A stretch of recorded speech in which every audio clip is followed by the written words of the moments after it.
નમસ્કાર, શો ટાઈમમાં આપનું સ્વાગત છે. ભાવનગરના અધેવાડા ગામ પાસે બાવળની કાંઠમાંથી એક વ્યક્તિનો શંકાસ્પદ હાલતમાં મૃતદેહ મળી આવતા પોલીસે તપાસ હાથ ધરી છે.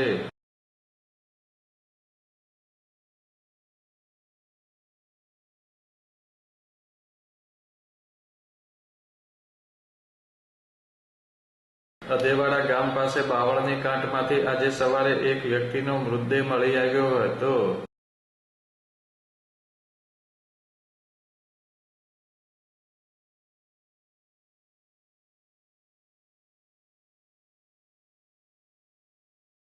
આ બનાવની જાણ થતાં ડીવાયએસપી સહિતનો પોલીસ કાફલો દોડી ગયો હતો અને તપાસ હાથ ધરી હતી.